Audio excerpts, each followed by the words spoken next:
আমার নবীজি সেন্সলেস হয়ে গেলেন, চিত হয়ে পড়ে থাকলেন। এমন সময় ওই আঙ্গুর বাগানের একজন কেয়ারটেকার দূর থেকে লক্ষ্য করে দেখে কে যেন সামনে চিত হয়ে পড়ে গেল। সামনের দিকে তাকায়, সামনে কাছাকাছি এসে দেখে গোটা শরীর জুড়ে তার রক্ত ঝরতেছিল। চেহারাটা অনেক সুন্দর, মায়া দয়া হলো। সেই আঙ্গুর বাগানের কেয়ারটেকার করলো কি, অনেকগুলো আঙ্গুর হাতে, থোকা থোকা আঙ্গুরগুলো পেড়ে নিয়ে হাতে চিপে চিপে মোটে এক গ্লাস আঙ্গুরের রস নবীর হাতে দিয়ে বলতেছে, যুবক, আঙ্গুরের রসটা তুমি পান করো, নচেত তুমি মারা যাবে। আমার নবীজি আঙ্গুরের রসটা, এক গ্লাস আঙ্গুরের রস বিসমিল্লাহ বলে পান করলেন। বিসমিল্লাহ বলে পান করলেন। পান করার পর মুখে একটা মুচকি হাসি মারলেন। মুচকি হাসি মারা মাত্র যুবকের দিকে তাকায় বলছেন, ও যুবক, তোমার নাম তো আদ্দাস। আদ্দাস তো আশ্চর্য হয়ে গেল, আমাকে চিনলো কেমনে? কোনোদিন দেখা হলো না, কথা হলো না। রাসূল বলেন, আদ্দাস তুমি কি চিন্তা করো? আরো কিছু জানি। আদ্দাস, তোমার গ্রামের বাড়ির নাম হলো নিনোয়া। নিনোয়া নামক গ্রামে তোমার জন্ম। সঙ্গে সঙ্গে আদ্দাস বলতেছে, আমার গ্রামের বাড়ির নাম নিনোয়া তোমাকে কে বলে দিল? রাসূল বলছেন, আরো জানি, তুমি যে গ্রামে জন্ম নিয়েছো সেই গ্রামে জন্ম নিয়েছেন আল্লাহর পয়গম্বর ইউনূস আলাইহিস সালাতু ওয়াস সালাম। সিরাত ইবনে হিশামে এসেছে, রাসূল যখন এই কথা বলে ফেললেন, আদ্দাস সঙ্গে সঙ্গে বলতেছে, আমার গ্রামে আল্লাহর নবীর জন্ম, তোমাকে এই তথ্যটা কে দিল? আমার নবী যেবার মুস্কি মুস্কি হাসি মেরে বলছেন, আদ্দাস, একজন নবীর কাছে তো আর একজন নবীর খবর থাকতেই পারে। এই কথা বলার সঙ্গে সঙ্গে আদ্দাস আর তার বুঝতে দেরি হলো না। খ্রিস্টানি কায়দায়, সে একজন খ্রিস্টান ছিল, খ্রিস্টানি কায়দায় দুইটা হাত সোজা নবীর দুই পায়ের কাছে নিয়ে সম্মানজনক সেজদা দিয়ে রাসূলকে ধন্য করবেন এমন চিন্তা মাথায় নিয়ে নবীর কাছে গিয়ে যখন পায়ের কাছে দুই পা দুই হাত নিয়ে যখন সেজদা দেওয়া শুরু করেছেন, সঙ্গে সঙ্গে আমার নবীজি চট করে দুইটা হাত শক্ত করে ধরে বুকের সঙ্গে বুক লাগায়া দিলেন। কুল ইন্নামা আনা বাশারুম মিসলুকুম ইউহা ইলাইয়া আন্নামা ইলাহুকুম ইলাহু ওয়াহিদ। তোমার মতো, তুমি যেমন বান্দা আমিও তেমন বান্দা, আমি তোমার মতোই মানুষ। আমার কাছে ওহী আসে, তোমার কাছে ওহী আসে না। বান্দা হয়ে বান্দাকে কখনো সেজদা দেওয়া যাবে না। বান্দা সেজদা দেবে একমাত্র কাকে? আসতে বলবেন না, কাকে? রাসূল কি সেজদা নিয়েছেন? সঙ্গে সঙ্গে আদ্দাস বলে ফেলতেছে, তুমি যে আল্লাহর নবী, কোনো সন্দেহ নাই, আমাকে পড়াইয়া দাও লা ইলাহা ইল্লাল্লাহ। অতএব যে দরবারে, যে বক্তৃতায় মাজারের সেজদা দেওয়ার হুকুম আসে, ওই সমস্ত বেয়াদবদের শায়েস্তা করা ইমানের দাবি, ঠিক কিনা? সেজদা কার হক? আউযু বিল্লাহি মিনাশ শাইতানির রাজীম। বিসমিল্লাহির রাহমানির রাহিম।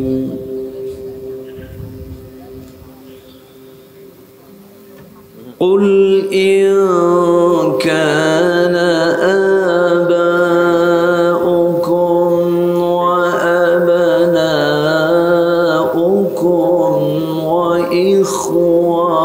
إخوانكم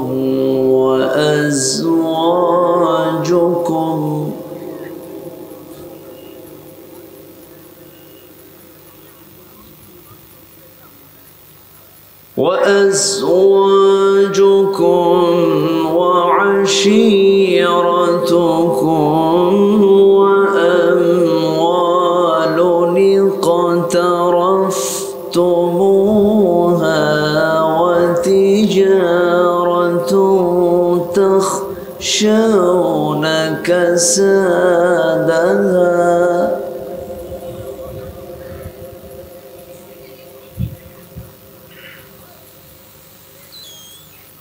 ومساكن ترضونها أحب إليكم من الله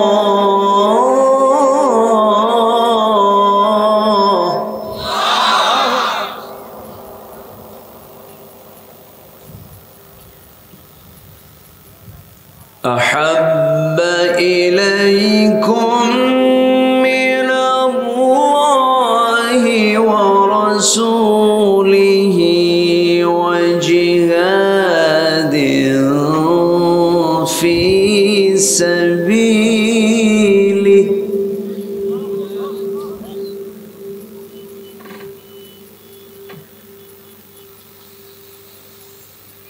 وجهاد في سبيله فتربصوا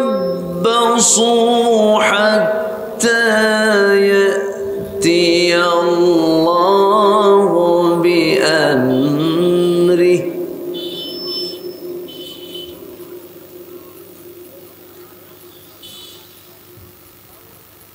والله لا يهدي القوم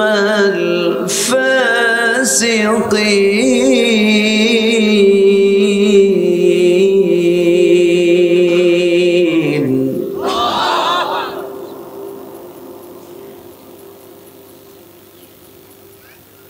الله أكبر. بسم الله الرحمن الرحيم.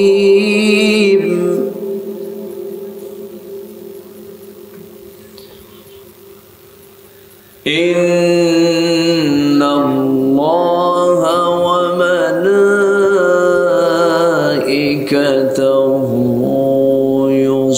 يصلون على النبي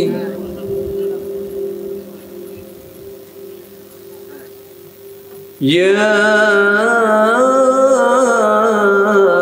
أيها الذين آمنوا صلوا عليه وسلموا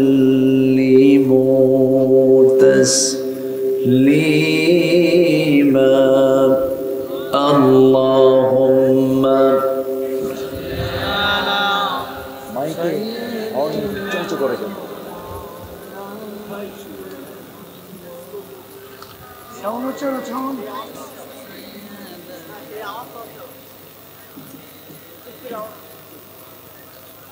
একটু মোহাম্মত দিয়ে নবীর প্রেমে মাতোয়ারা হয়ে জবান খুলে আওয়াজ দিয়ে সবাই বলুন আল্লাহুম্মা। আওয়াজ কেন হয়? একটা আলাদা আওয়াজ হচ্ছে। وعلى آل سيدنا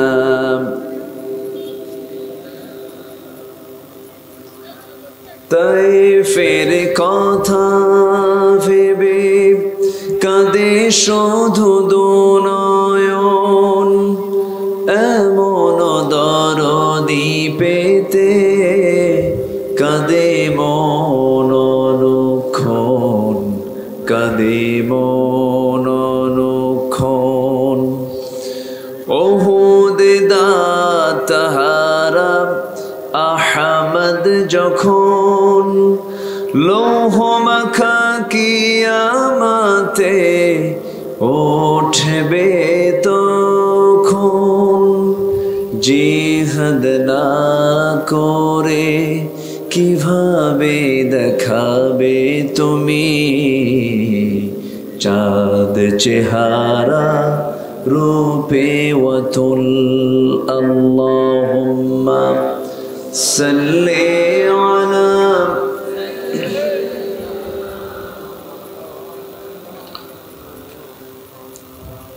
ওয়া আলা আলি সাইয়্যিদিনা। সবাই বলুন বালাগাল উলা বিকামালিহি কাশাফাত তুজা বিজামালিহি হাসনাত জামিউ খিসালিহি সাল্লু।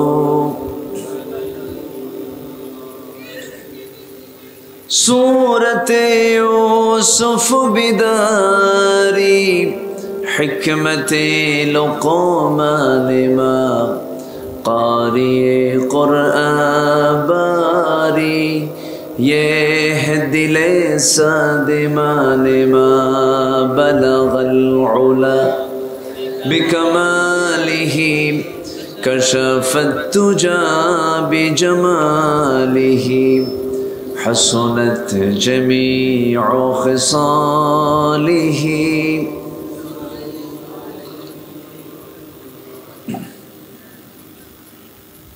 প্রাকৃতিক সৌন্দর্যের অপরূপ লীলাভূমি, সুন্দরবন লাগোয়া অঞ্চল, সীমান্তবর্তী জেলা সাতক্ষীরা জেলার সীমান্তবর্তী উপজেলা শ্যামনগরের শ্যামনগর উপজেলার কাশিমারি ইউনিয়নের অন্তর্গত ঘোলা আল মদিনা জামে মসজিদ মাহফিল ইন্তেজামিয়া কমিটি কর্তৃক আয়োজিত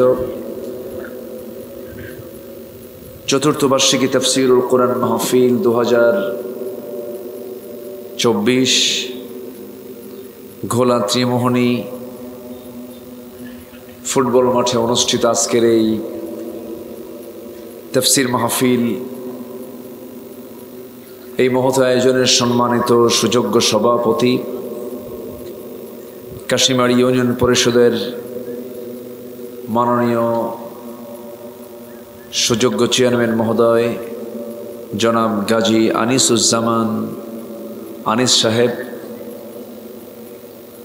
প্রধান অতিথি মাননীয় সাংসদ, আজকের প্রোগ্রামের বরেণ্য অতিথি নবনির্বাচিত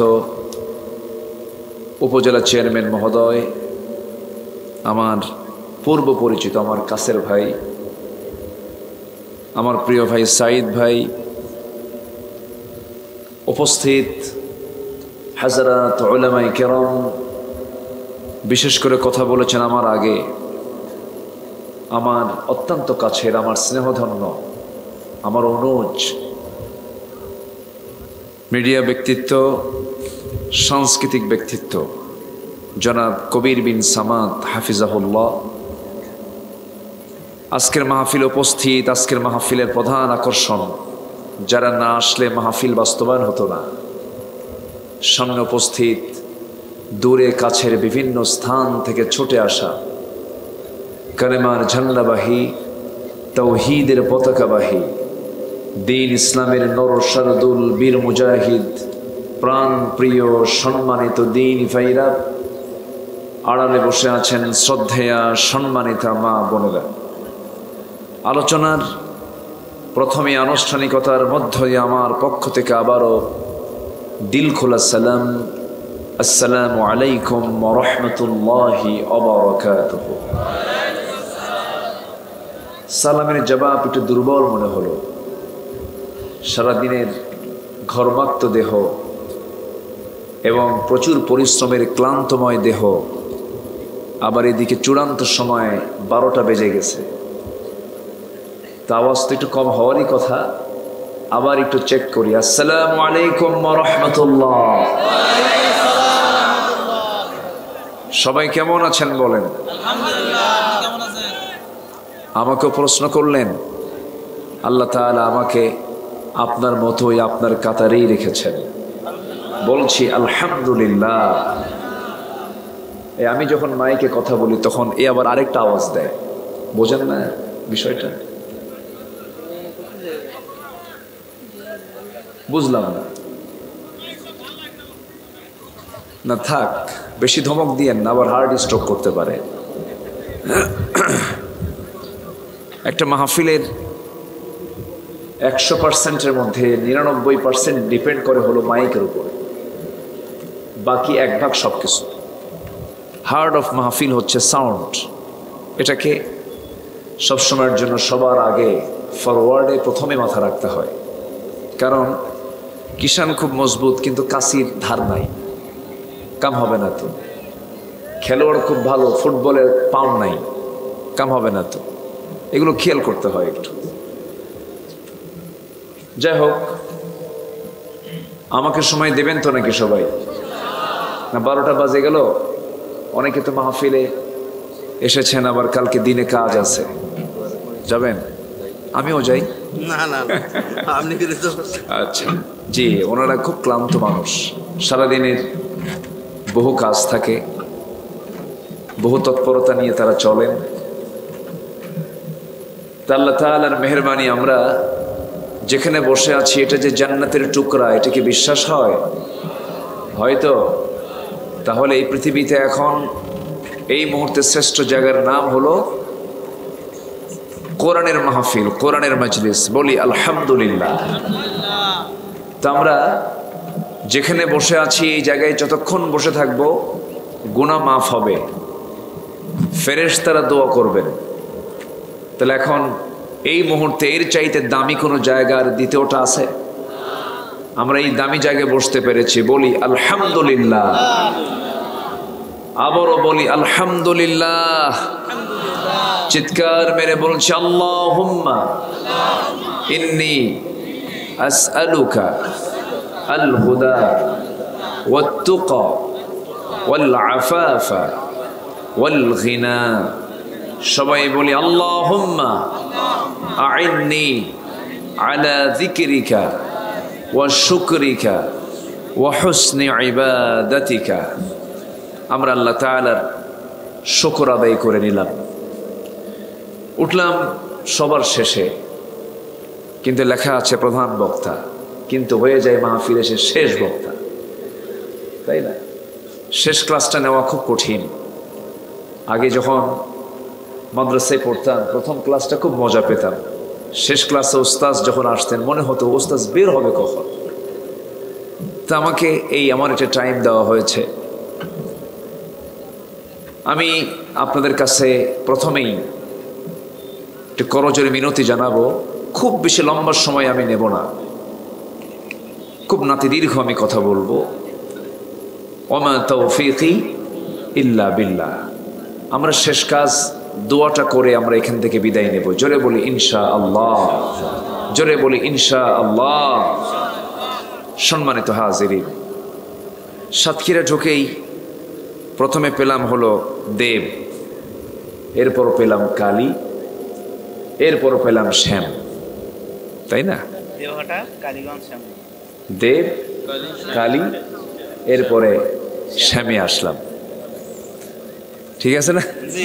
হ্যাঁ, কিন্তু এসে দেখি না কোনো দেবও নাই, কোনো কালীও নাই, কোনো শ্যামও নাই, সব তো মুসলমান।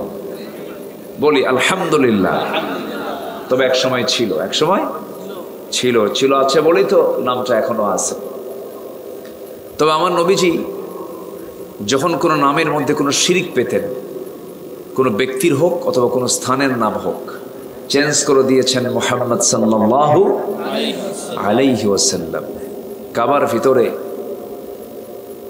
আরবের সেই পৌত্তলিক কোরাইশরা শিরিক করতে করতে কাবার ভিতরেও 360টা মূর্তি ঢুকায় ছাড়ছিল, ঢুকায় নাই, ঢুকিয়েছিল, সরিয়ে দিয়েছেন ইব্রাহিমের রক্তে লালন করা আমার নবী মুহাম্মদুর রাসূলুল্লাহ সাল্লাল্লাহু আলাইহি ওয়াসাল্লাম। সম্মানিত ভাইয়েরা, আমি একটা আয়াত আমি তেলাওয়াত করেছি, শুধু এই আয়াতকে নিয়ে আমি থাকব, এর বাইরে আমি যাব না।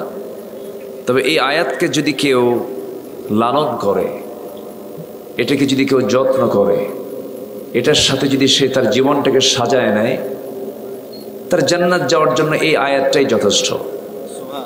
জোরে বলি সুবহানাল্লাহ। তার বাকি কোরআন আর দরকার নেই নাকি? আসতে বলে আছে না নাই? এটা জাস্ট একটা গুরুত্ব বোঝানোর জন্য বললাম।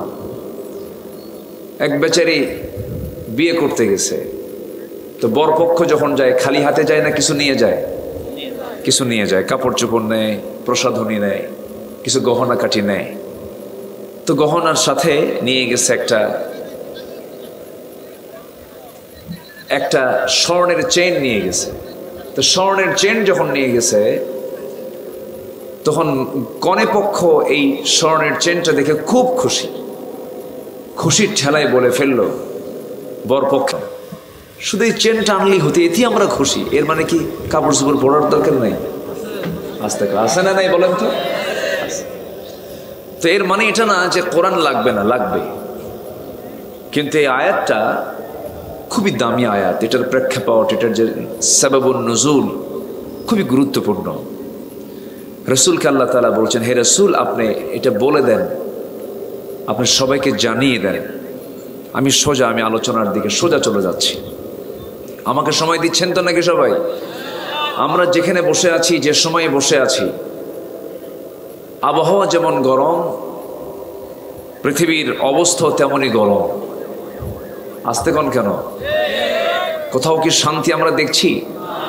শান্তি কিন্তু একাকী নাই, লোকালয়ে নাই, পরিবারে নাই, সমাজে নাই, রাষ্ট্রে নাই, অফিসে নাই, কোথাও শান্তি নাই। একটা অশান্তির আগুনে একটা জাতি জ্বলে পড়ে দাউ দাউ করে, মানে জ্বলতেছে, দাউ দাউ করে জ্বলছে, জ্বলে পড়ে ছাই হয়ে যাচ্ছে, ভস্ম হয়ে যাচ্ছে। তবে পৃথিবীর ভিতরে এখন সবচেয়ে জ্বলন্ত অগ্নিকুণ্ড হয়ে আছে হলো ফিলিস্তিন, ঠিক কি না? ফিলিস্তিনের শিশুরা যখন কাঁদে তখন মনে হয় কি জানেন, আমার চাইতে বড় আসামি দুনিয়াতে আর কেউ নাই। ছোট্ট শিশুর কি দোষ ছিল বলেন? যখন ফিলিস্তিনের সেই অবলা নারী যখন চোখের পানি ফেলে ফেলে কেঁদে বলে, আজকে 7 দিন যাবত আমার বাড়ির চুলায় আগুন জ্বলে না, কোনো খাবার নাই, তখন মনে হয় আমার চাইতে বড় আসামি এই দুনিয়াতে আর কেউ নাই। আজকে 200 কোটি মুসলমানের দুনিয়ায় আজকে মুসলমান চুপ করে বসে আছে। মাত্র 1.25 কোটি ইহুদি গোটা পৃথিবীর মুসলমানদেরকে তছনছ করছে। আজকে মুসলমান যদি কালিমার ঝান্ডা, কালিমার এই অস্ত্র যদি হাতে নিত, গোটা পৃথিবী থেকে সমস্ত জুলুম অত্যাচার সব নির্মূল হয়ে যেত। কিন্তু মুসলমান সেই কালিমা নামক অস্ত্রকে হাতে নিতে পেরেছে? নিতে পারেনি। কেন? আমাদের সমস্যা, মূল জায়গায় সমস্যা আছে। সে সমস্যা হলো আমাদের ইমানের সমস্যা। আমাদের কিসের সমস্যা বলেন? ইমানের সমস্যা। আসুন না সেই মূল আলোচনার দিকে আস্তে আস্তে চলে যাচ্ছি। আমাকে সময় দিচ্ছেন তো সবাই? সবাই সময় দিচ্ছেন তো? তবে চেয়ারম্যান সাহেবের একটা কথা আমার খুব ভালো লেগেছে। তিনি বলেছেন কোরআনের মাহফিল 24 ঘন্টা চলবে। উনি 72 ঘন্টা বলছেন, মানে উনি বুঝাচ্ছেন হ্যাঁ, প্রয়োজনে 72 ঘন্টা চলবে, মাহফিল বন্ধ কেউ করতে পারবে না। ওনার কথার জোর আছে কেন? ওনার পেছনে পাওয়ার আছে না নেই বলেন তো? আছে। সম্মানিত ভাইয়েরা, একটা প্রশ্ন করব আমি। 71 থেকে নিয়ে আজকে 2024 সাল, এই দেশের ক্ষমতার মসনদে কোন একটা বারের জন্য কি আলেম ওলামারা ক্ষমতা এসেছিলেন? আসতে বলে এসেছিলেন? জেলখানায় কারা বেশি বলে? জেলখানায় কারা বেশি? তাহলে দোষ করলো কারা আর জেল খাটে কারা? এটা আপনাদের কাছে একটা প্রশ্ন করলাম, একটু ভাববেন, চিন্তা করবেন। তবে দিন ঘুরে যাবে। কারো জন্য হয়তো আজকে পৌষ মাস হচ্ছে, কারো জন্য সর্বনাশ হচ্ছে। একদিন পৌষ মাস আসবে। আসতে কোন কেন? ঠিক কিনা? আসবে। 1 মাঘে শীত যায় না, আসবে ফিরে।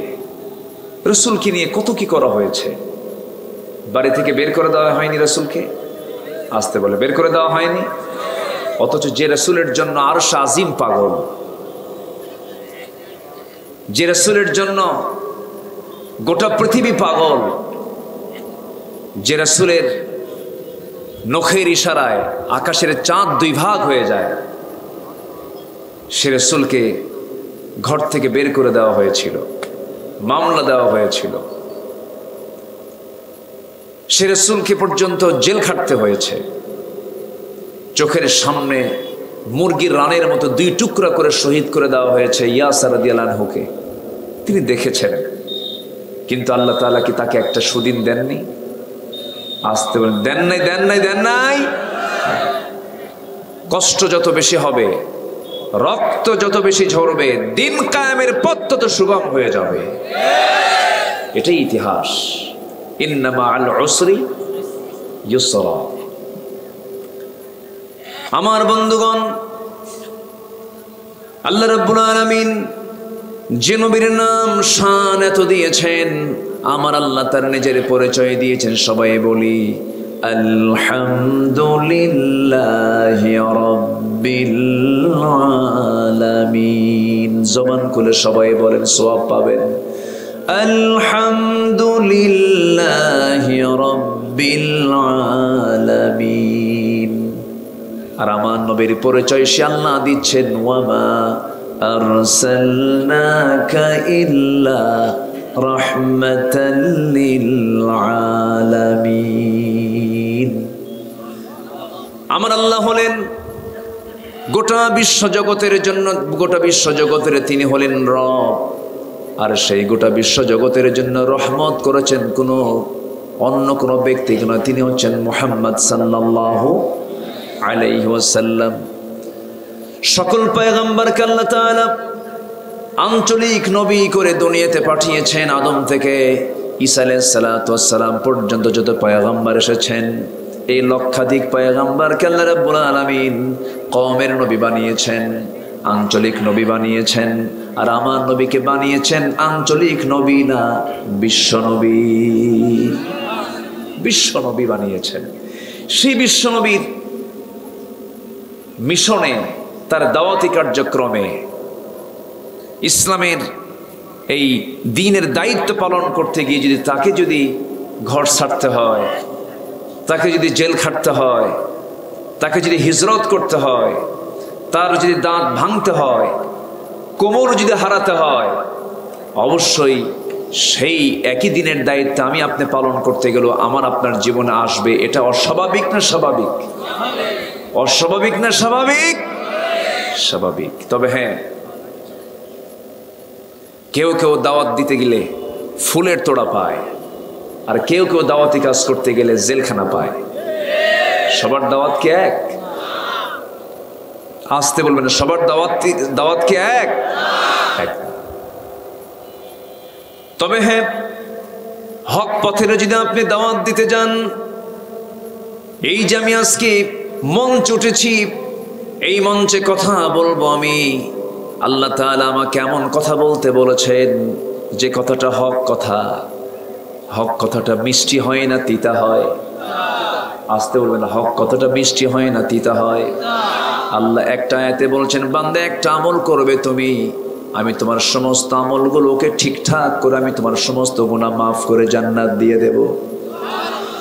আল্লাহ রাব্বুল আলামিন সূরাতুল আহজাবের শেষের দিকে বলছেন, ইয়া আইয়ুহাল্লাযীনা আমানুত্তাকুল্লাহা ওয়া কুলু قولا سديدا يصلح لكم أعمالكم ويغفر لكم ذنوبكم ومن يطع الله ورسوله فقد فاز فوزا عظيما.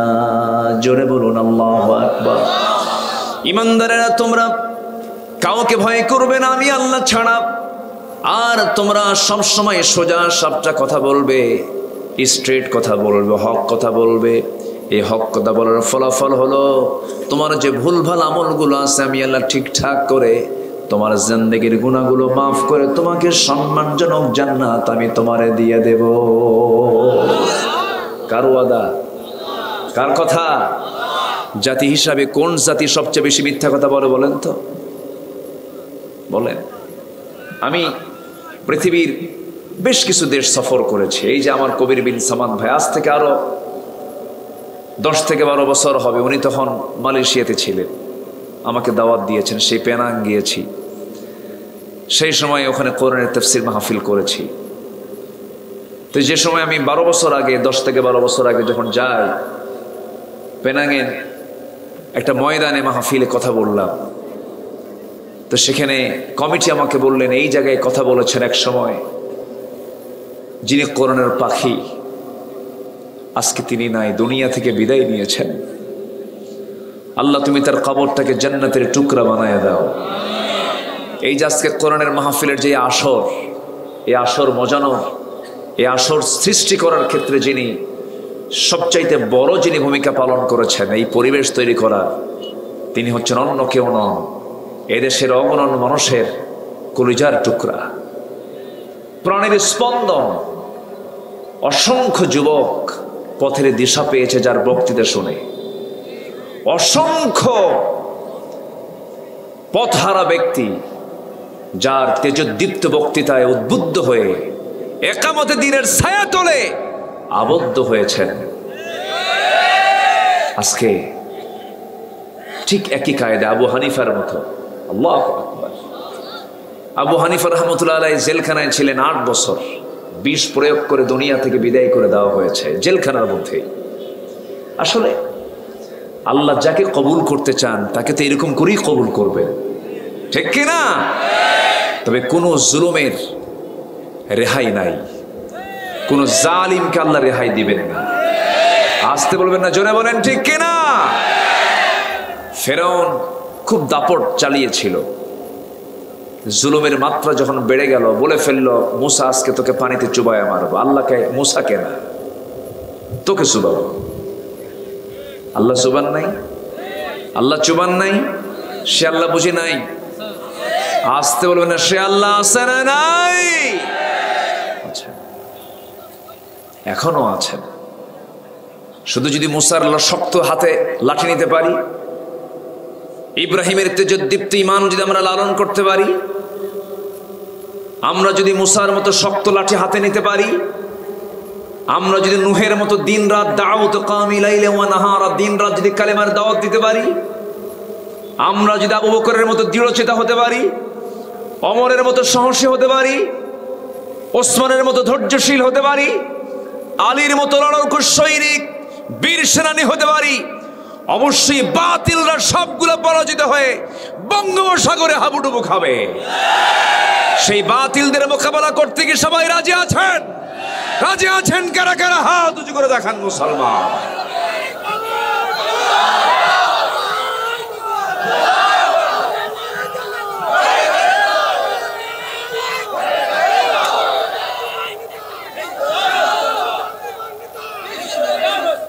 আল্লাহ কবুল করুন, জোরে বলি আমিন, আরো জোরে আমিন।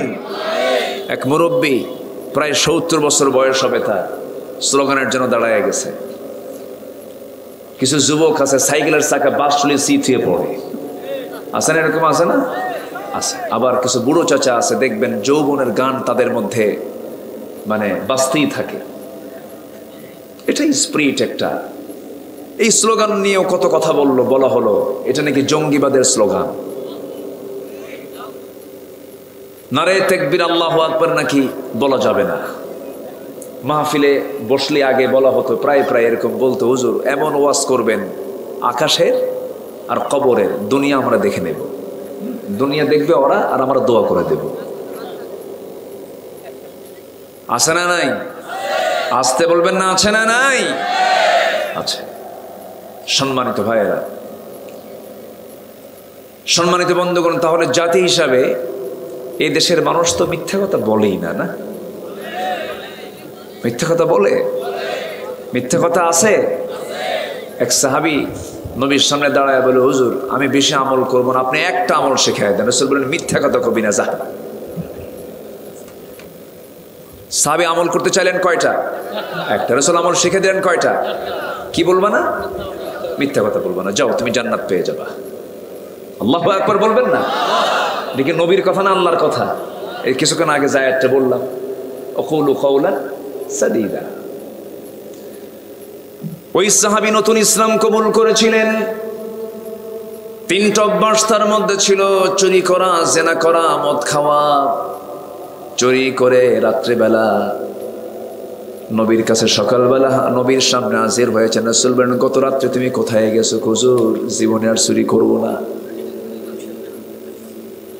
পরের রাত্রি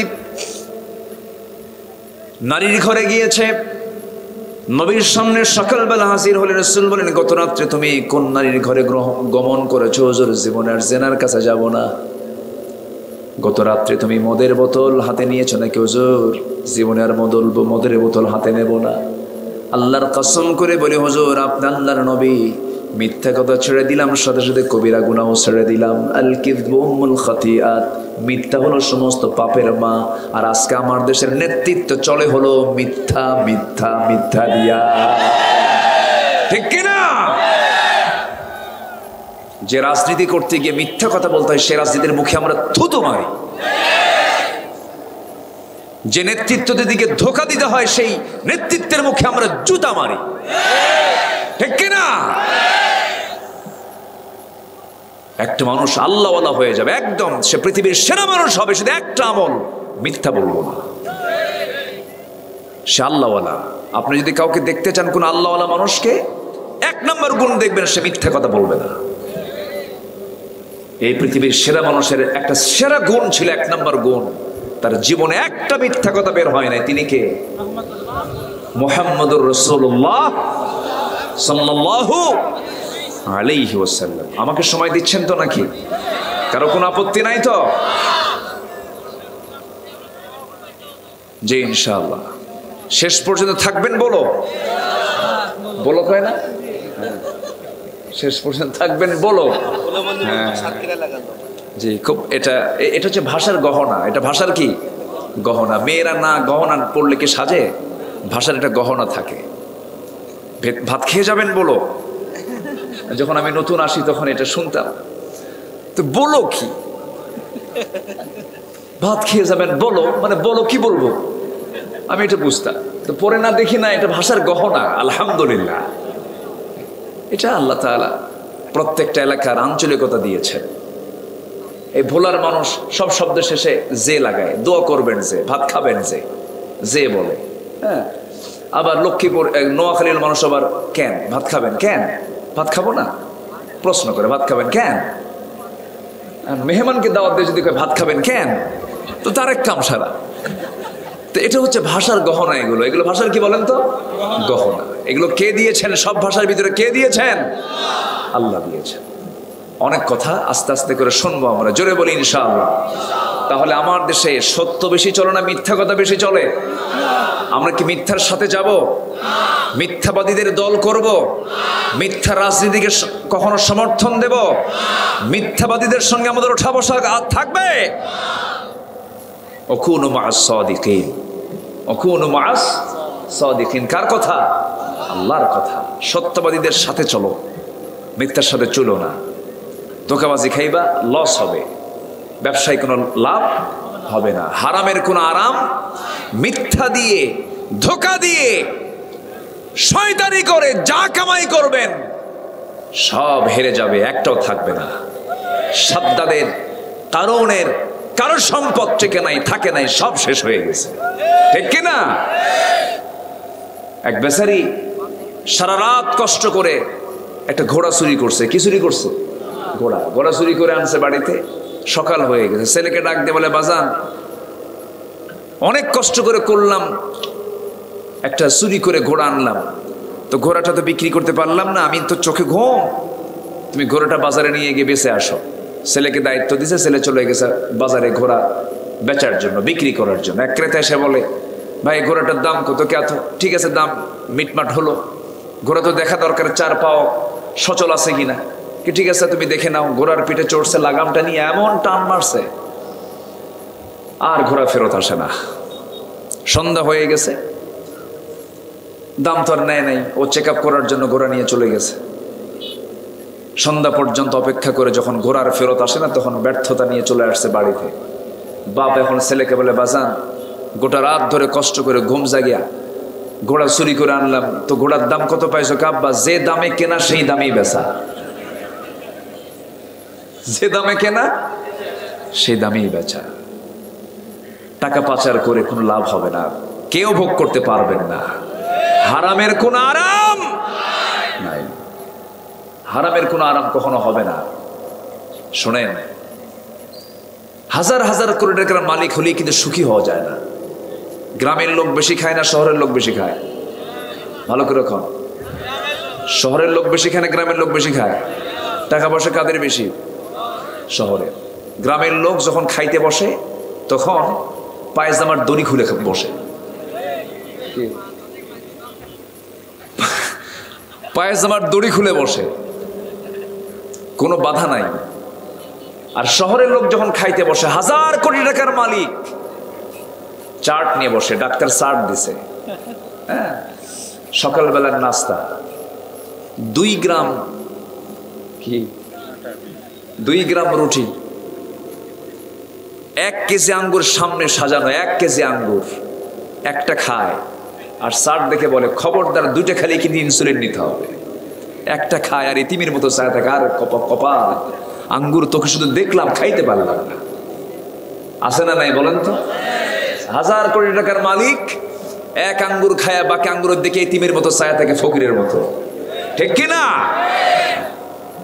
আল্লাহ কয় আমি তোরে টাকা দেখাবো আর গরিবরে খাওয়া দেখাবো। গরিবের কি দেখাবো? খাওয়া দেখাবো। তুই টাকা দেখবি আর গরিব কি খাবে। গ্রামের মানুষ যখন বসে তখন কি প্লেট নিয়ে বসে? কি নিয়ে বসে? এটাকে কি বলে?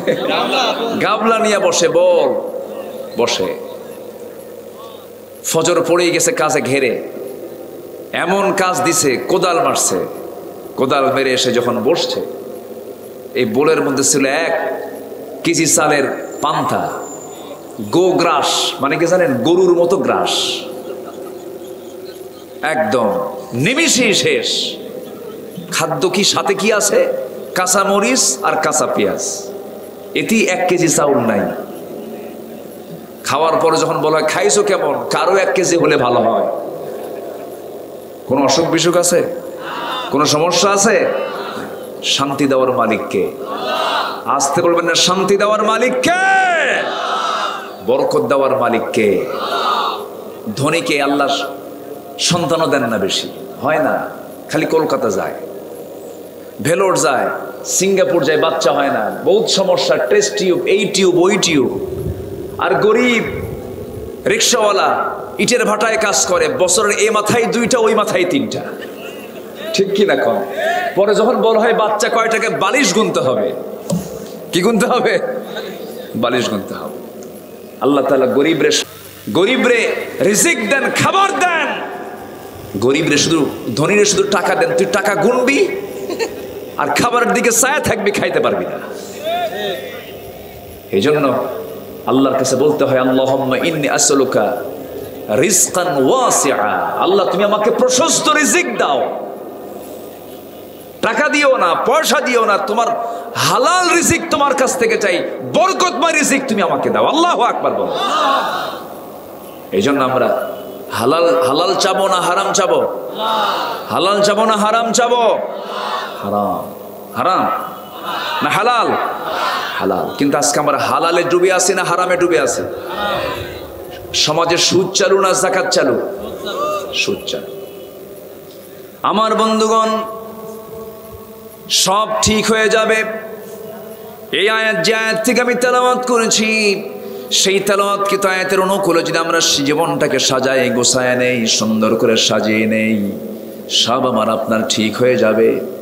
যে সুদ আমরা সন্তানদের জন্য খাই, যে হারামগুলো আমরা সন্তানদের জন্য উপার্জন করি, জমির আইল ঠেলি, মানুষকে ঠকাই, ওজন কম দেই সন্তান পরিবারের সুখ শান্তির জন্য, আল্লাহ বলছেন হে রাসূল আপনি জানিয়ে দেন পৃথিবীতে যত ভালোবাসার জিনিস আছে, যত ভালোবাসার ব্যক্তি আছে, আল্লাহ রাব্বুল আলামিন এগুলোকে 8টা ক্লাসে ভাগ করেছেন। এই আয়াতের মধ্যে 8টা শ্রেণীকে আল্লাহ রাব্বুল আলামিন তুলে ধরেছেন। এই 8টা ব্যক্তি বস্তুর চাইতে সবচেয়ে বেশি ভালোবাসতে হবে। 1 নাম্বার কাকে? আসতে বলবেন না, জোরে বলেন কাকে? নাম্বার 2 হলো মুহাম্মদ সাল্লাল্লাহু আলাইহি ওয়াসাল্লামকে। এবং আরেকটা ইবাদতকে আল্লাহ তাআলা এখানে গুরুত্বের সঙ্গে দিয়েছেন, সেটা হলো জিহাদকে। গুরুত্বপূর্ণ কি বলেন তো? জিহাদকে। জিহাদ ইসলামে আছে না নাই? এই লোকগুলো ওঠে কেন? ওই যে কি অসুবিধা হচ্ছে? আমি কি দোয়া করে দেব? মাত্র 1 ঘন্টাও তো হলো না, একটু বসেন, আর আধা ঘন্টা কথা বলি, একটু বসেন। হ্যাঁ, ও ও আচ্ছা, চাপ। আমার সময় তো এগুলো সাফসুপ আসে, একটু বসেন। হ্যাঁ, মাহফিলের জোয়ার যখন হয় সেই সময় জোয়ারে উঠায় দিতে হয়। প্রধান মেহমানকে জোয়ারে উঠায় দিলে তখন জোয়ারেই সব চলে। ভাটার সময় উঠায় দিলে তার জোয়ার পাওয়া যায় না, তাই না? সবই তো ঠিক, কিন্তু ঠিক তো একটাও নেই। আচ্ছা, আমার দিকে তাকান। যিনি আমাদের পাখি, কোরআনের যিনি পাখি, তিনি কখনো এটা করতেন না। ওনার টাইম হচ্ছে ওনাকে উঠায় দিতে হবে 8টায় অথবা 7টায়, 9টায়, সর্বোচ্চ 10টার মধ্যে মাহফিল শেষ। এটা উচিত, কিন্তু পারি না তো। আমার দেশে এমনও মাহফিল হয়, ময়মনসিংহে এক মাহফিলে গেছি 9টার দিকে। হুজুর বললো, হুজুর খান, এই যে বিছানা দিলাম, ঘুমান। তো ঘুমাবো মানে উঠবো কখন? হুজুর আপনাকে 1 ঘন্টা আগে এবার দেওয়া হবে। রাত 3টার দিকে উঠায় বলে, হুজুর চলেন মঞ্চে যাই। রাত কটার দিকে? 3টার দিকে। বললাম যে 3টার দিকে উঠাচ্ছেন কেন? হুজুর গত বছর প্রধান মেহমান উঠছিল 4টায়, আপনাকে 1 ঘন্টা আগে দিলাম। রাত কয়টায় দিছে বলেন তো? রাত 3টে কি ওয়াজ হয় না আওয়াজ হয়? আলোচনা না আলুছানা? আলুছানা। কিছুই হয় না, সময় মতো সবকিছু হতে হয়। নামাজ সময় নেওয়ার সময়ে, বলেন তো, বলেন নামাজটা সময় নেওয়ার সময়। আসসালাতু আলা ওয়াক্তিহা, সময় মতো নামাজ, সময় মতো ওয়াজও। একটু আমি কষ্ট দিয়ে ফেলতে স্যার, বেশি সময় নেব না। একটু এই যে আয়াতটা বলেছি, আয়াতটা একটু নাড়াচাড়া করে আমি শেষের দিকে আস্তে আস্তে যাব। কেউ উঠবেন না, উঠলে আমার আলোচনা হেরে যায়। আমরা শুনবো, জোরে বলি ইনশাআল্লাহ। সম্মানিত ভাইয়েরা, তাহলে 8টা জিনিসের চাইতে বেশি ভালোবাসতে হবে কাকে? আসতে বলবেন না, কাকে? আল্লাহকে। যদি আমরা আমাদের ভালোবাসা কি সলিড করে নেই, যদি আমরা আমাদের মোহাব্বত গুলোকে যদি আল্লাহ রাসূলের জন্য নির্দিষ্ট করে নেই, কোনো হারামের দিকে আমার চোখ যাবে না, চিন্তা যাবে না। কিন্তু আমাদের যে লক্ষ্য, আমাদের যে চিন্তা চেতনা, সেই চিন্তা চেতনা ভুল থাকার কারণে হারামের দিকে আমাদের নজরগুলো চলে যায়। আল্লাহ রাব্বুল আলামিন রাসূলকে জানিয়ে দিচ্ছেন সূরা তাওবার 24 নম্বর আয়াত। যারা পারেন ঠোঁট মিলিয়ে বলুন, কুল ইন কানা আবাউকুম ওয়া আবনাউকুম ওয়া ইখওয়ানুকুম ওয়া আজওয়াজুকুম وعشيرتكم وأموال اقترفتموها وتجارة تخشون كسادها ومساكن ترضونها أحب إليكم من الله ورسوله وجهاد في سبيله فتربصوا حتى يأتي الله بأمره والله لا يهدي القوم الفاسقين জোরে বলুন আল্লাহু আকবার। এই আলোচনাগুলো কি শুধু আপনি শুনছেন না গোটা দুনিয়া শুনছে? আপনার কাছে মনে হয় কি শুধু আপনি শুনতেছেন? শুধু আপনি? গোটা দুনিয়া কিন্তু শুনছে। আগামী 2 থেকে 3 দিনের মধ্যে আলোচনা কোটি কোটি মানুষের মাঝে আলোচনাগুলো চলে যাবে। এই জন্য আমরা আমাদের মুখ থেকে অযাচিত কোনো ওই হাম্বে থাম্বে তারানের বান্দরে কলা খায় সেন্দরে এমন জাতীয় কথা আমাদের মুখ থেকে আমরা বের করতে পারবো না। আল্লাহর ভয় তো আছেই, এরপরেও এই জাতীয় কথা বলা উচিত না। মঞ্চে উঠে নাচানাচি করে এমন কিছু লোক আছে না নেই বলেন তো? কি বসেন বসেন আছে কিনা বলেন? কিছু কিছু ব্যক্তির নাম নেওয়া জায়েজ নাই। হ্যাঁ, কিছু কিছু নাম মুখে নেওয়াও ঠিক না। আমি নেবই না নাম, আমি নামই নেব না। কথা বুঝছেন আপনি? কিছু কিছু লোকের নামই নেওয়া ঠিক না। শিরকের, এগুলো হচ্ছে শিরকের আকড়া, এগুলো ঠিক কিনা? যারা মাজারের সেজদা দেয় তারা কিসের ইমানদার? এই মস্তক আমরা সঁপিয়ে দেব একমাত্র কার কাছে? আসতে বলবেন না, কার কাছে? আল্লাহর কাছে। মাজারে সেজদা দেয়, কোন ব্যক্তি পাইলে সেজদা মারে, যারে পারি তারই সেজদা মারে। বলে কি জানেন? তাজিমি সেজদা। এটা বলে কি? সম্মানজনক তাজিমি সেজদা। আবার যুক্তি দেয় উসজুদু লি আদম, ফাসাজাদু ইল্লা ইবলিস। কি দেখছেন না, ইবলিসের যুক্তি তো ইবলিসের মতই হয়, বুঝেন না? এরা তো আরেক ইবলিস। ইয়া আইয়ুহাল্লাযীনা আমানু রকাউ ওয়াসজুদু ওয়া'বুদু রাব্বাকুম। কার জন্য? একমাত্র আল্লাহ। সিজদা একমাত্র কার জন্য হবে? আল্লাহর জন্য। সিজদা কারোর জন্য মানায় না, সিজদা একমাত্র কার জন্য? আমার নবী কাউকে দিয়ে সিজদা নিয়েছেন? কোনদিন সিজদা নেননি। বরঞ্চ আমার নবী খেদমত নিতেন না, খেদমত করতেন। আজকে তো দরবার খুলে কিছু লোক বসেই থাকে, সামনে ঠ্যাং একখান দিয়া দুইখান দিয়া পাটিপুক পায়ে সেজদা দিক। আমার নবীর তবিয়ত এগুলো ছিল না। রাসূল সেবা নিতেন না, রাসূল সেবা করতেন।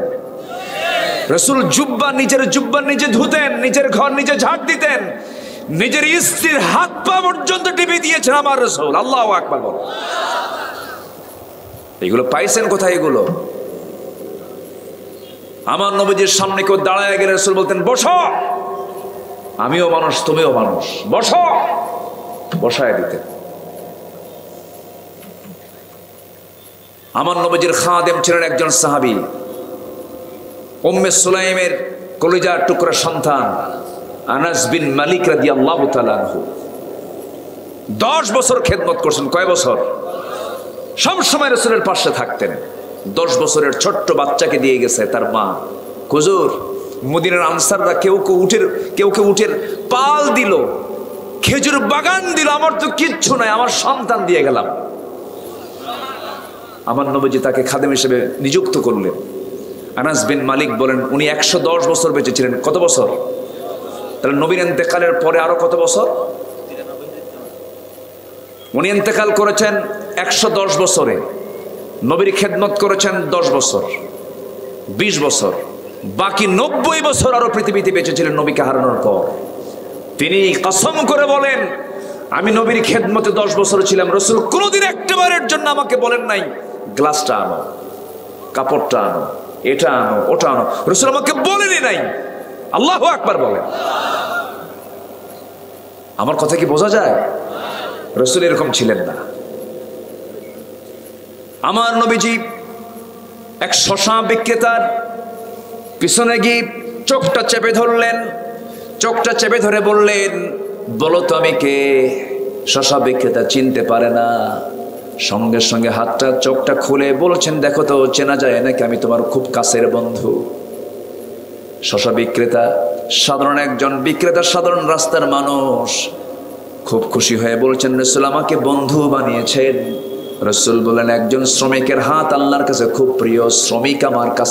শ্রমিক আমার সবচেয়ে প্রিয় কাছের মানুষ। জোরকান সুবহানাল্লাহ। শ্রমিকের হাতের দাম দিয়েছেন রাসূল। রাসূল সবার সঙ্গে মিশে কথা বলতেন। নবীজি কারো কাছ থেকে সেজদা নিয়েছেন এমন কিছু প্রমাণ আপনারা কেউ দেখাতে পারবেন না। একটা ছোট্ট ঘটনা মনে পড়ে গেল। রাসূল সবচেয়ে বেশি মার খেয়েছেন 2 জায়গায়। কয় জায়গায় বলেন? রক্ত ঝরেছেন 2 জায়গায় সবচেয়ে বেশি। একটা হলো তায়েফের ময়দান, আরেকটা হলো উহুদের ময়দান। এই 2টা ঐতিহাসিক জায়গায় রাসূল সবচেয়ে বেশি কষ্ট পেয়েছেন ঐতিহাসিক দায়িত্ব পালন করতে গিয়া। তায়েফের ময়দানে যখন কালিমার দাওয়াত দিতে গেছেন আমার নবীজি, ফুল পেয়েছেন না পাথর পেয়েছেন? ফুল না পাথর? পাথর পেয়েছেন। আমার নবীজি সেই কালিমার দাওয়াত দিতে গিয়ে এমন ভাবে রক্তাক্ত হয়ে গেলেন, জমিনে লুটিয়ে পড়লেন। জিবরিল আমিন এসে বলছেন, ইয়া রাসূলুল্লাহ, এত অত্যাচার জুলুম তায়েফবাসী আপনার উপরে করলো, আপনি তাদের জন্য লানত করুন। রাসূল বললেন, ভাই জিবরাইল, আমি এমনটা করতে পারবো না, আমার দ্বারা এটা সম্ভব নয়। এরা বোঝে নাই, এরা জানে নাই আমার প্রতি তারা জুলুম করেছে, আমি তাদেরকে মাফ করে দিলাম। আমার নবীজি সেই জায়গা থেকে আস্তে করে সেখান থেকে উঠে দাঁড়ালেন। আমার নবীজি 3 দিন খানা নাই, 3 রাত তার পেটে কোনো খাবার যায় নাই। আমার নবীজি সেই জায়গা থেকে প্রাণে বাঁচার জন্য একটা দৌড় মারলেন। দৌড় মেরে চলে গেলেন, নিরাপদ জায়গার দিকে চলতে লাগলেন। সামনে পেলেন একটা আঙ্গুর বাগান। আঙ্গুর বাগান পাওয়ার সঙ্গে সঙ্গে করলেন কি, আঙ্গুর বাগানের ভিতরে ঢুকে গেছেন। আমার নবীজি আঙ্গুর বাগানের মধ্যে ঢোকার সঙ্গে সঙ্গে আমার নবীজি সেন্সলেস হয়ে গেলেন। চিত হয়ে পড়ে থাকলেন। এমন সময় ওই আঙ্গুর বাগানের একজন কেয়ারটেকার দূর থেকে লক্ষ্য করে দেখে কে যেন সামনে চিত হয়ে পড়ে গেল। সামনের দিকে তাকায়, সামনে কাছাকাছি এসে দেখে গোটা শরীর জুড়ে তার রক্ত ঝরতেছিল। চেহারাটা অনেক সুন্দর, মায়া দয়া হলো। সেই আঙ্গুর বাগানের কেয়ারটেকার করলো কি, অনেকগুলো আঙ্গুর হাতে থোকা থোকা আঙ্গুরগুলো পেড়ে নিয়ে হাতে চিপে চিপে মোটে এক গ্লাস আঙ্গুরের রস নবীর হাতে দিয়ে বলতেছে, যুবক, আঙ্গুরের রসটা তুমি পান করো, নচেত তুমি মারা যাবে। আমার নবীজি আঙ্গুরের রসটা, এক গ্লাস আঙ্গুরের রস বিসমিল্লাহ বলে পান করলেন। বিসমিল্লাহ বলে পান করলেন। পান করার পর মুখে একটা মুচকি হাসি মারলেন। মুচকি হাসি মারা মাত্র যুবকের দিকে তাকায় বলছেন, ও যুবক, তোমার নাম তো আদ্দাস। আদ্দাস তো আশ্চর্য হয়ে গেল, আমাকে চিনলো কেমনে? কোনোদিন দেখা হলো না, কথা হলো না। রাসূল বলেন, আদ্দাস তুমি কি চিন্তা করো? আরো কিছু জানি। আদ্দাস, তোমার গ্রামের বাড়ির নাম হলো নিনোয়া। নিনোয়া নামক গ্রামে তোমার জন্ম। সঙ্গে সঙ্গে আদ্দাস বলতেছে, আমার গ্রামের বাড়ির নাম নিনোয়া, তোমাকে কে বলে দিল? রাসূল বলছেন, আরো জানি, তুমি যে গ্রামে জন্ম নিয়েছো সেই গ্রামে জন্ম নিয়েছেন আল্লাহর পয়গম্বর ইউনূস আলাইহিস সালাতু ওয়াস সালাম। সিরাত ইবনে হিশামে এসেছে, রাসূল যখন এই কথা বলে ফেললেন, আদ্দাস সঙ্গে সঙ্গে বলতেছে, আমার গ্রামে আল্লাহর নবীর জন্ম, তোমাকে এই তথ্যটা কে দিল? আমার নবী যেবার মুস্কি মুস্কি হাসি মেরে বলছেন, আদ্দাস, একজন নবীর কাছে তো আর একজন নবীর খবর থাকতেই পারে। এই কথা বলার সঙ্গে সঙ্গে আদ্দাস আর তার বুঝতে দেরি হলো না। খ্রিস্টানি কায়দায়, সে একজন খ্রিস্টান ছিল, খ্রিস্টানি কায়দায় দুইটা হাত সোজা নবীর দুই পায়ের কাছে নিয়ে সম্মানজনক সেজদা দিয়ে রাসূলকে ধন্য করবেন এমন চিন্তা মাথায় নিয়ে নবীর কাছে গিয়ে যখন পায়ের কাছে দুই পা দুই হাত নিয়ে যখন সেজদা দেওয়া শুরু করেছেন, সঙ্গে সঙ্গে আমার নবীজি চট করে দুইটা হাত শক্ত করে ধরে বুকের সঙ্গে বুক লাগায়া দিলেন। কুল ইন্নামা আনা বাশারুম মিসলুকুম ইউহা ইলাইয়া আন্নামা ইলাহুকুম ইলাহু ওয়াহিদ। তোমার মতো, তুমি যেমন বান্দা আমিও তেমন বান্দা, আমি তোমার মতোই মানুষ। আমার কাছে ওহী আসে, তোমার কাছে ওহী আসে না। বান্দা হয়ে বান্দাকে কখনো সেজদা দেওয়া যাবে না। বান্দা সেজদা দেবে একমাত্র কাকে? আসতে বলবেন না, কাকে? রাসূল কি সেজদা নিয়েছেন? সঙ্গে সঙ্গে আদ্দাস বলে ফেলতেছে, তুমি যে আল্লাহর নবী, কোনো সন্দেহ নেই, আমাকে পড়াইয়া দাও লা ইলাহা ইল্লাল্লাহ। অতএব যে দরবারে, যে বক্তৃতায় মাজারের সেজদা দেওয়ার হুকুম আসে, ওই সমস্ত বেয়াদবদের শায়েস্তা করা ইমানের দাবি, ঠিক কিনা? সেজদা কার হক? সেজদা দেওয়া কার হক? সেজদা দেব আমরা কাকে? আল্লাহকে। কয় ওয়াক্ত নামাজে? আসতে হলো না, কয় ওয়াক্ত নামাজে? নামাজের বাইরেও আমি যদি কোথাও সেজদা দিতে নেই, সেই সেজদা দেব একমাত্র কার জন্য? আল্লাহর জন্য। ধরুন সেজদার আয়াত চলে আসছে, কোরআন তেলাওয়াত করছি, তখন সেজদা আছে না নাই? সেজদা কাকে দেব? আল্লাহকে দেব। কষ্ট হচ্ছে নাকি আপনাদের? আর একটু সময় কথা বলি, জোরে বলি ইনশাআল্লাহ।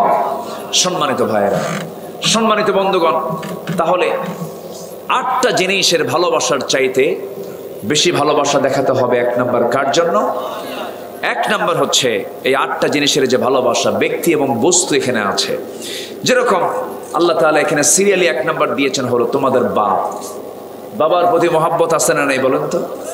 আসতে বলে, এই বাবার দিকে টান আছে না নাই বলেন?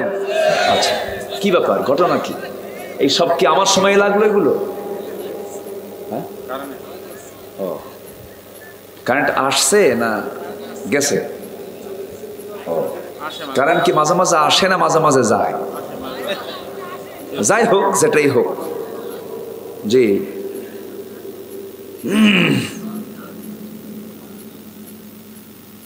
সম্মানিত ভাইয়েরা, 1 নাম্বার কি বলেন তো? কুল ইন কানা আবাউকুম, তোমাদের বাপ। তোমাদের কি বলেন? বাপ। আচ্ছা, বাপ মারা গেলে, যেদিন মারা যায়, সন্তানের অনুভূতিটা কেমন হয় বলেন তো? এমনও আছে যে বাবার মৃত্যুতে সন্তান সহ্য করতে না পেরে সন্তানও ডেড আছে না নাই বলেন তো? সন্তানও স্ট্রোক করে মারা যায়। এই যে টান, এই যে মোহাব্বতটা, এই ছেলে বসো,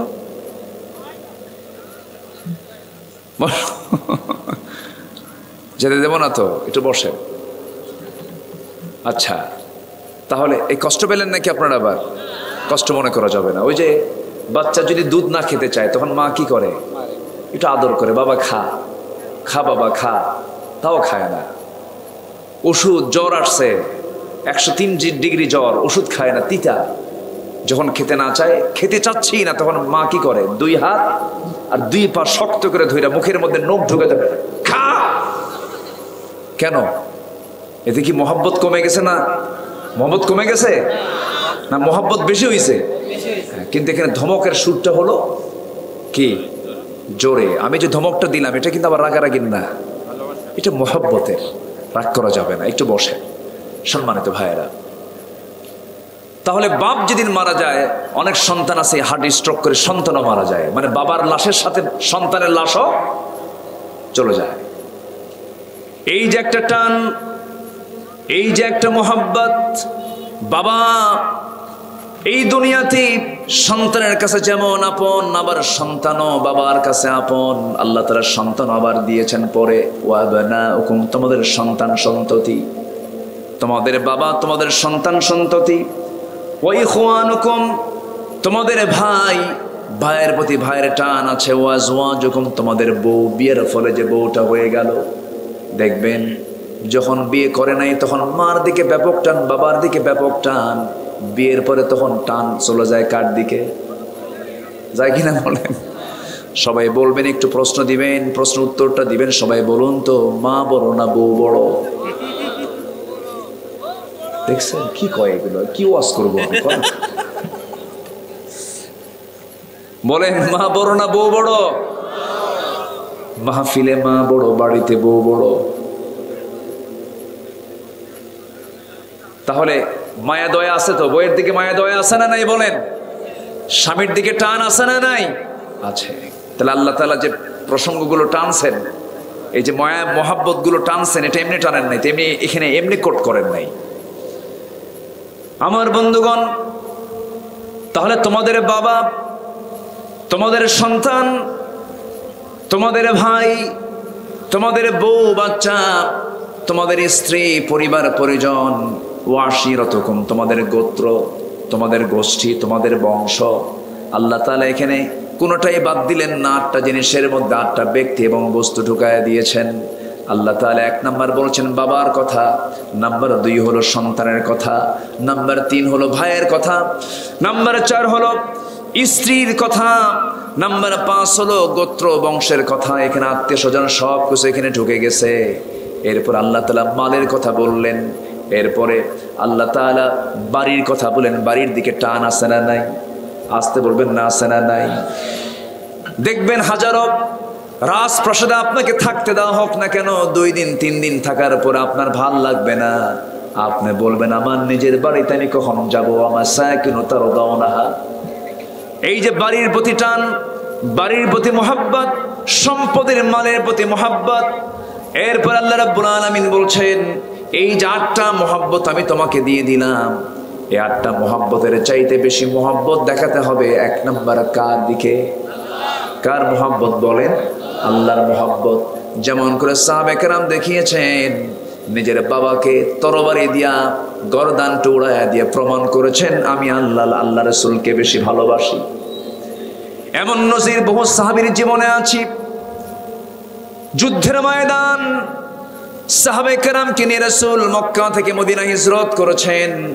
1 বছরও যেতে না যেতে রমজান মাসের হুকুমটা যখন চালু হলো, রোজা ফরজ হয়ে গেল। দ্বিতীয় হিজরিতে প্রথম রোজা ফরজ হয়েছে। মাত্র 16টা রোজা সাহাবে কেরাম রেখেছেন। আমার নবীর কানে যখন যুদ্ধের ডাক চলে এসেছে, ওহী নাযিল হয়ে গেল। আমার রাসূল বলেন, সাহাবীরা লোহিত সাগরের পাশ দিয়ে ঘেঁষে ঘেঁষে কুরাইশরা 1000 সৈন্য নিয়ে বদর প্রান্তর হাজির হয়েছে। কে কে পারবে আমার সঙ্গে যুদ্ধে তাদের বিরুদ্ধে লড়াই করতে? সাহাবে কেরাম দাঁড়িয়ে গেলেন, লাব্বাইকা ইয়া রাসূলুল্লাহ, আপনি যা বলবেন আমরা তাই মাথা পেতে নেব, আপনি আমাদেরকে অর্ডার দিয়ে দেন। রাসূল সঙ্গে সঙ্গে বলেন, শোনো, যে যুদ্ধের দিকে আমি তোমাদেরকে ডাকতেছি, এই যুদ্ধের ময়দান হলো বাপ বেটার যুদ্ধ, এই যুদ্ধ হলো ভাইয়ে ভাইয়ে যুদ্ধ, এই যুদ্ধ হলো বংশে বংশে যুদ্ধ, এই যুদ্ধ হলো বন্ধু বন্ধু যুদ্ধ, চোখের সামনে কেউ বাপকে দেখবে, কেউ ভাইকে দেখবে, কেউ নিজের আপনজনকে দেখবে, চাচাকে দেখবে, শ্বশুরকে দেখবে, জামাইকে দেখবে। যুদ্ধ করতে পারবে নাকি?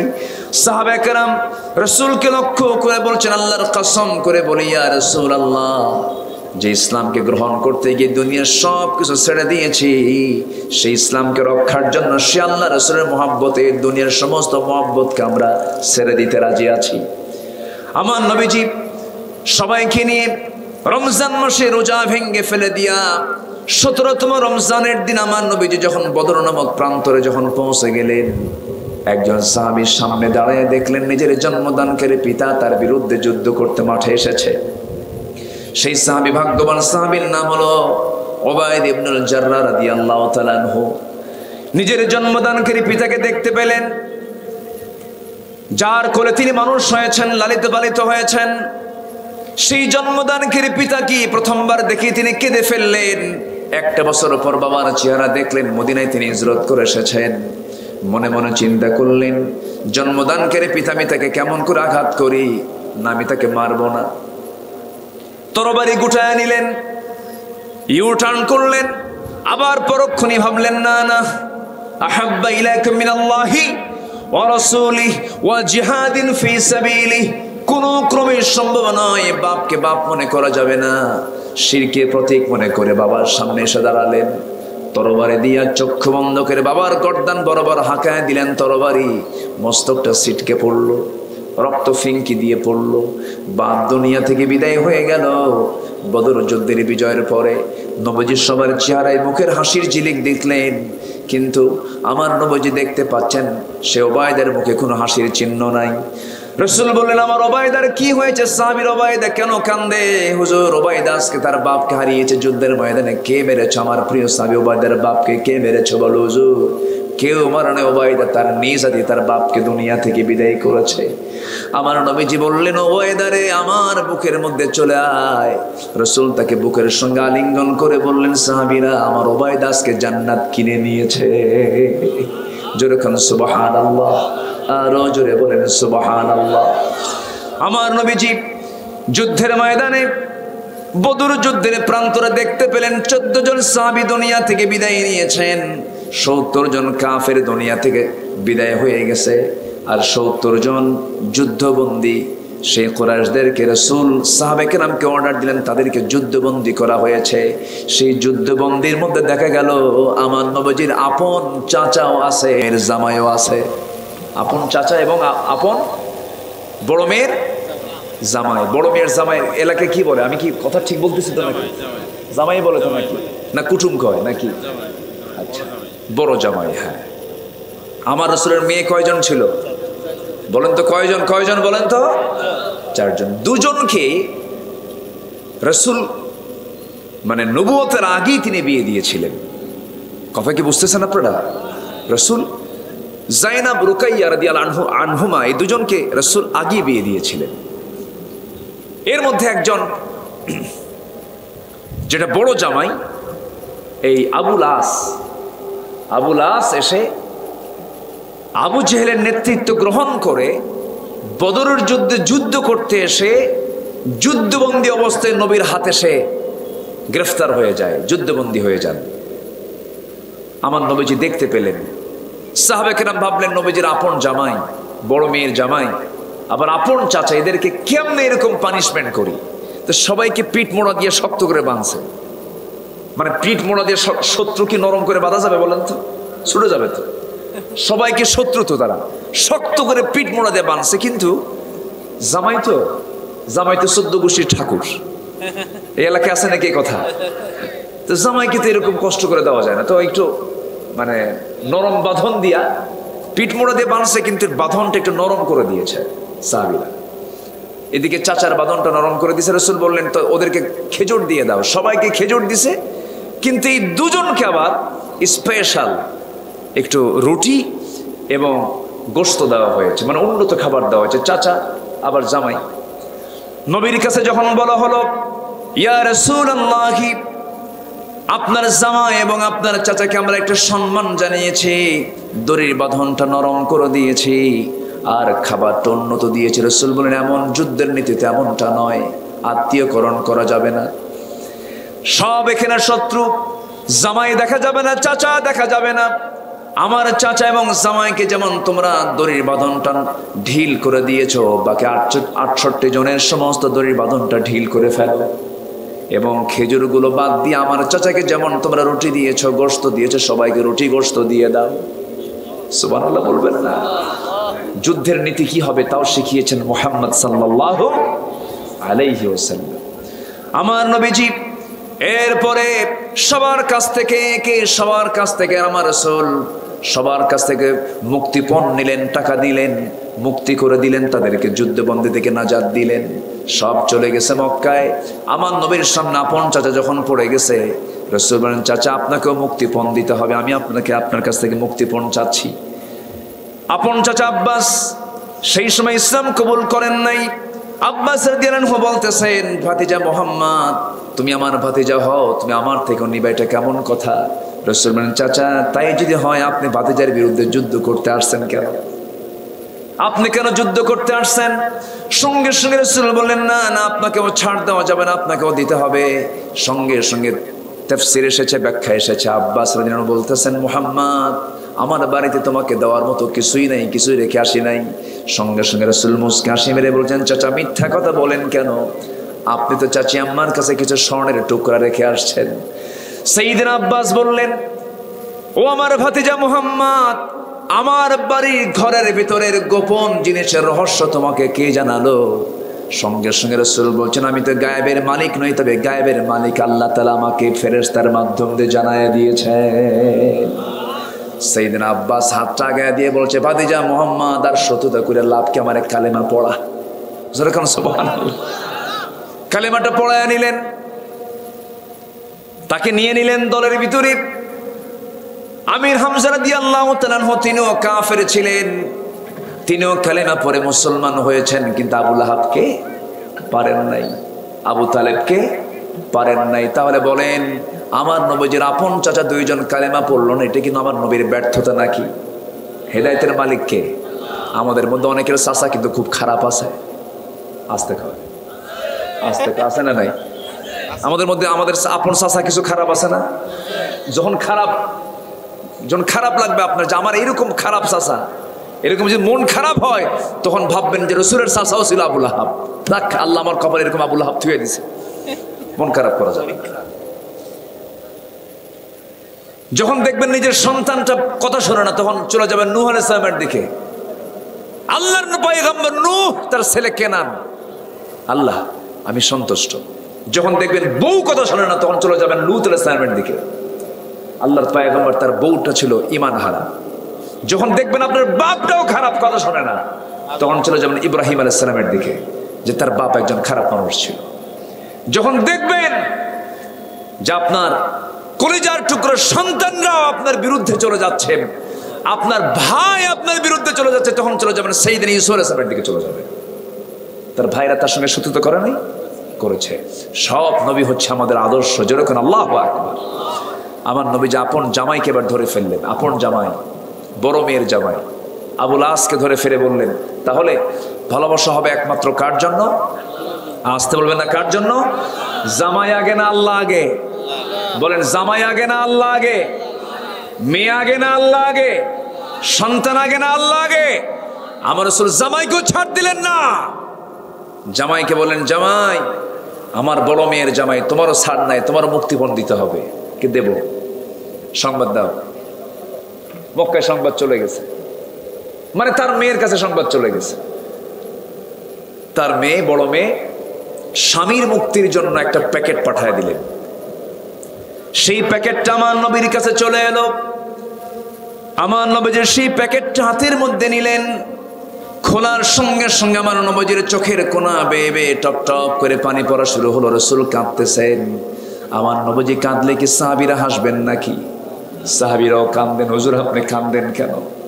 আমার নবীজি কাঁদেন, সাহাবীরাও কাঁদেন। সাহাবীরা বলছেন, ইয়া রাসূলুল্লাহ, আপনি প্যাকেটটা খুলে এই গলার এই হারটা দেখে আপনি কেন কাঁদতেছেন? গলার হার তো এটা সামান্য ব্যাপার, আপনি কাঁদেন কেন? রাসূল বলছেন, সাহাবীরা রে, সামান্য ব্যাপার হোক, কিন্তু এই গলার হারের সঙ্গে আমার কলিজার টুকরা, আমার খাদিজার বিশাল স্মৃতি জড়িত আছে। আমার প্রাণপ্রিয়া খাদিজা, আমি নিজের চোখে দেখেছি সে তার গলায় এই গলার হারটা পড়েছে। আমার খাদিজা দুনিয়া থেকে বিদায় নিয়েছে, তার বড় মেয়ের বিয়ের সময় সে তার গলার হারটা তার মেয়েকে বিয়ের মধ্যে উপহার দিয়েছিল। আজকে সেই খাদিজার কথা মনে হয় আমার চোখে পানি আসতেছে। আমি খাদিজার জন্য কান্দি, গলার হারের জন্য কান্দি না। সাহাবায়ে কেরাম বললেন, ইয়া রাসূলুল্লাহ, যে গলার হারের সাথে আপনার স্মৃতি জড়িত আছে সেই গলার হারটা আমরা মুক্তিপণ হিসেবে নেব না, তাহলে কি করা যায়? আমার নবীজি সাহাবায়ে কেরামের সঙ্গে সিদ্ধান্ত নিয়ে এবার বলে ফেললেন, ওরে আবুল আস, আমি তোমাকে মুক্তি দিয়ে দিলাম, শর্ত হলো আয়াত নাজিল হয়ে গেছে, কোন মুশরিকের ঘরে মুমিনা নারী থাকতে পারবে না। ওয়ালা তানকিহুল মুশরিকাত হাত্তা ইউমিননা। আমার মেয়ে তোমার ঘরে থাকার অনুপযুক্ত হয়ে গেছে, আমার মেয়ে তোমার ঘরে আর থাকতে পারবে না, কারণ তোমার ঈমান নাই। তোমার মুক্তিপণ হলো তুমি যদি এমন ওয়াদা করতে পারো তুমি মক্কায় যাবে, শর্ত হলো আমার মেয়েকে ইনস্ট্যান্ট তালাক দিয়ে আমার মেয়েকে আমার ঘরে পাঠায় দিতে হবে। বলেন, আগে ঈমান আগে না সম্পর্ক আগে? বলেন বলেন, কি আগে? কি আগে? ঈমান আগে। রাসূল সম্পর্ক ছিন্ন করতেছেন, রাসূল আত্মীয়তা নষ্ট করতেছেন। কার মহব্বতে? আসতে বলবেন না, কার মহব্বতে?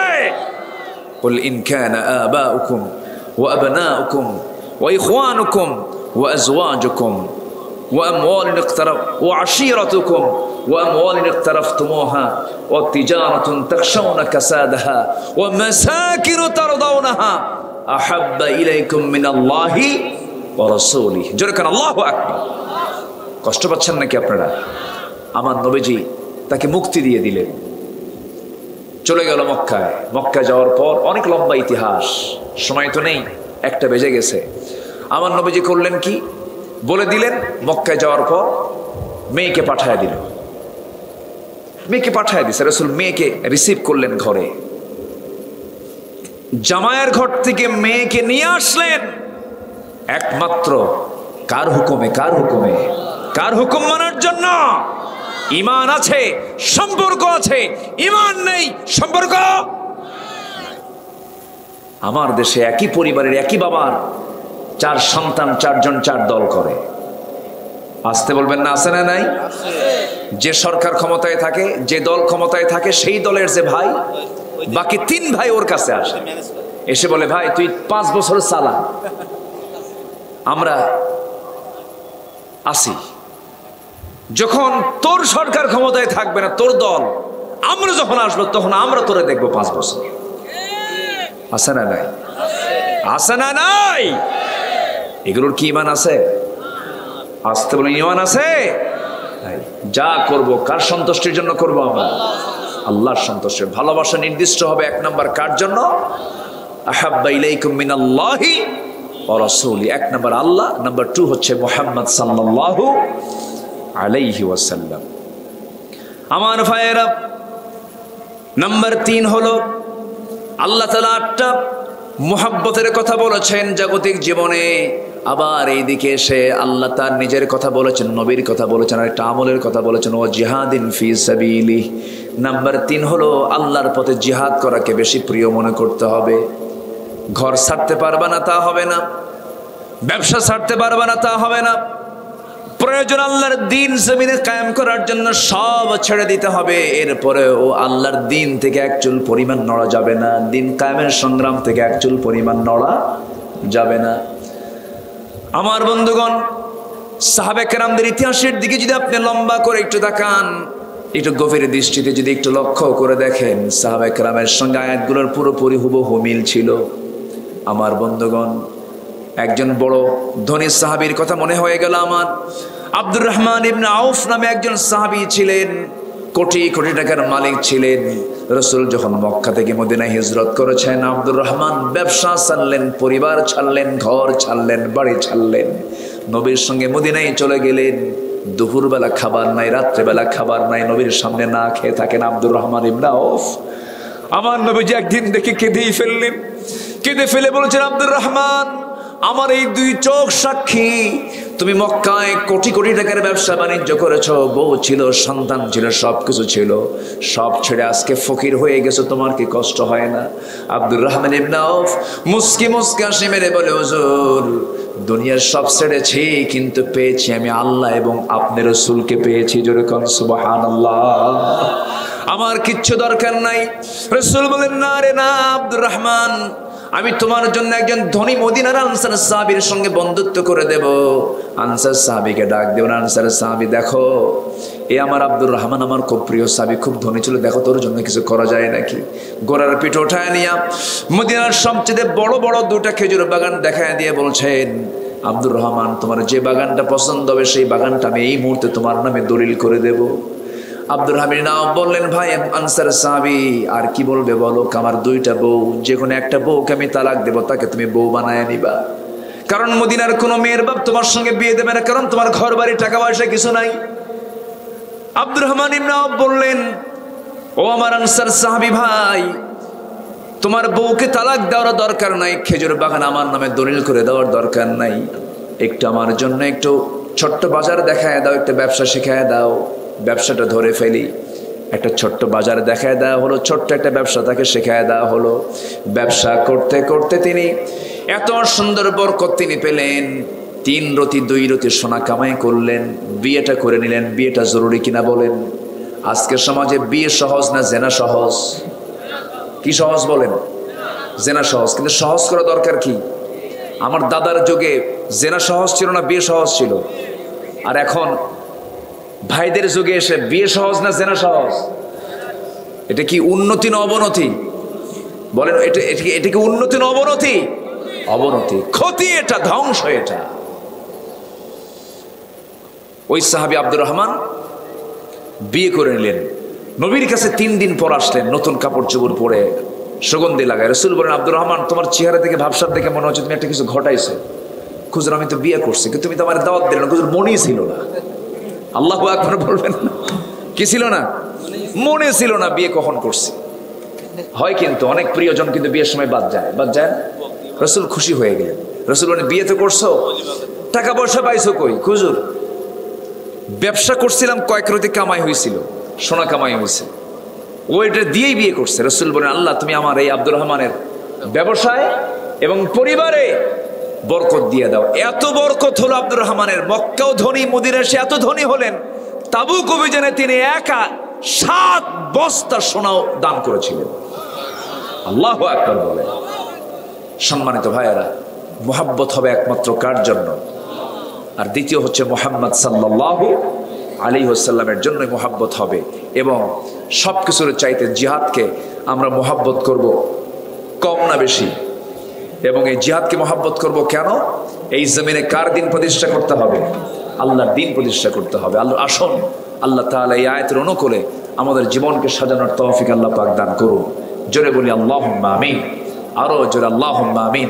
যে শ্রোতাগুলো বসে আছেন, আমি জানি আপনারা আরো শুনবেন কথাগুলো, কিন্তু না, আমরা সময়টা আর লম্বা করব না। যতটুকু শুনেছি আমরা বলে ফেলি আলহামদুলিল্লাহ। জোরে বলি আলহামদুলিল্লাহ। সবাই ফজর পড়বেন কি? সবাই ফজর পড়বেন? হ্যাঁ, ফজর পড়বেন কারা কারা? একটা হাত তুলে দেখেন তো দেখি। জোরে বলি ইয়া আল্লাহ। আরো জোরে ইয়া আল্লাহ। আমাদেরকে 5 ওয়াক্ত সালাত, ফজর, জোহর, আসর, মাগরিব, এশা, 5 ওয়াক্ত নামাজ আদায় করা তৌফিক তুমি আল্লাহ দিয়ে দাও। জোরে বলি আমিন। আরো জোরে আমিন। যে যেখানে আছেন বসে পড়ুন। নামাজের মতো করে আমরা একটু বসি, নামাজের মতো করে বসি। আমরা আল্লাহর কাছে চাবো, আল্লাহর কাছে প্রার্থনা করব ইনশাআল্লাহ। কি এটা? আমরা নদীতে নৌকা চালাই, সেই সুবাদে দেশের এক প্রান্ত থেকে মালামাল প্রতিনিয়ত অন্য প্রান্তে নিয়ে যাই। আমাদের দৈনন্দিন খাওয়া দাওয়া সব নৌকাতে হয়। আমাদের জন্য নামাজ কি কাসর? আচ্ছা আচ্ছা, বুঝতে পারছি। জার্নি বাই বোট, তাই না? হ্যাঁ, সফর তো সফরই। সফর যদি আপনার 48 মাইল যদি আপনি ক্রস করেন, আপনাকে মুসাফির মনে করে আপনাকে সেইভাবেই সালাত আদায় করতে হবে, কসর করতে হবে। আপনি মুসাফির অবস্থায় কোনো ক্রমেই 4 রাকাত নামাজ পড়তে পারবেন না, এটা হুকুম কার? আল্লাহ যেটা হুকুম করেছেন, নামাজ যেমন 5 ওয়াক্ত হুকুম করেছেন, সে আল্লাহ কসর হুকুমটাও করেছেন।